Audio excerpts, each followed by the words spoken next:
Hello everybody and welcome to Tech Motoring. First off, let me thank everybody out there for watching all the videos that I've posted so far. We are starting to get the ball rolling on this channel and I'm sure we're going to make some really good progress soon. So thank you very much for all of that. Once again, just a reminder, please like and subscribe to the channel. We will have a lot more content coming out soon that will be really interesting and fun for everybody.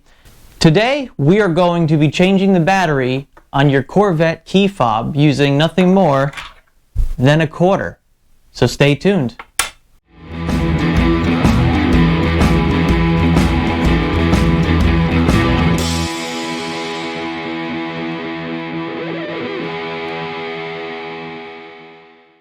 Now, all we'll need today to change the battery out of this key fob is the fob itself, a quarter, and of course a replacement battery. Now this specific remote uses a CR2032 battery, very common used coin cell batteries out there. You can find these at your local dollar store or General Electric store. So stop and grab one of those batteries before you start this procedure. Now the first thing you want to identify on the remote control is where the notch is that you're going to need to put the coin. Now this is a bit tough to break the seal on this, so you want to make sure that you get the quarter in there fully and give it a little bit of a twist.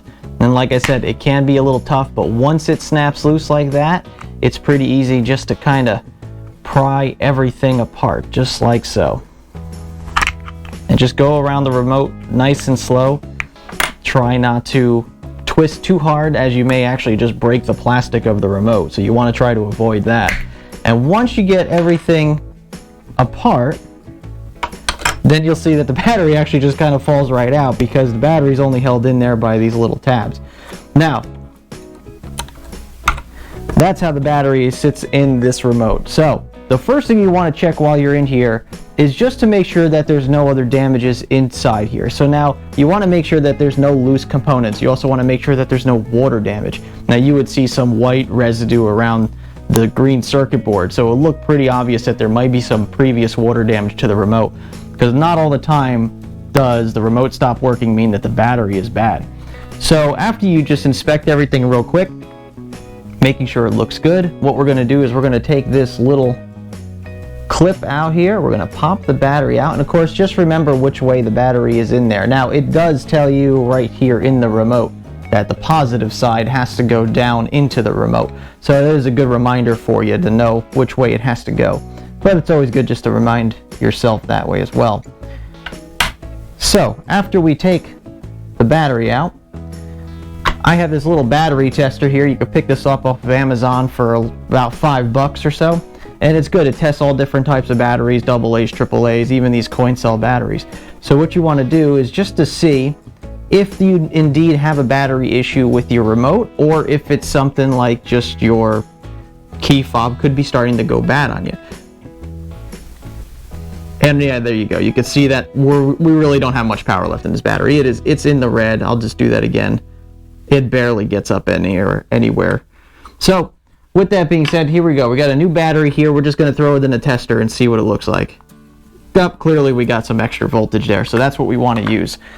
So once again, we're just going to take this battery, we're just going to put it right back into this little tray. And once again, positive has to be facing positive in the casing. So what we're going to do is we're just going to take this battery, slide it back in, and of course keep in mind of where this is sitting in here. So you want to make sure it sits flush. These little tabs are in their respective holes. And of course this piece right here has to make contact with that contact right there. You can even see that there's already a little bit of, rubbing from that over the years. So what we're going to do is just going to put this back together. Now what we're going to do is just turn this over like so, put it so it's flush, and we're going to start at the top of the remote here, and we're just going to push down into the corners and then work our way down the sides. Flip it to the other side, and to make sure that is done. And there we go. So that's pretty much it. The key fob is good to go. It's got a new battery in it. It just worked. It just honked my horn downstairs in the garage, so we know it's good. Thank you very much for watching today's video on changing out your battery on your Corvette key fob. Now, this procedure will work on a lot of the GM key fobs around this year vehicle, so feel free to use this on those as well. And once again, thank you very much for watching.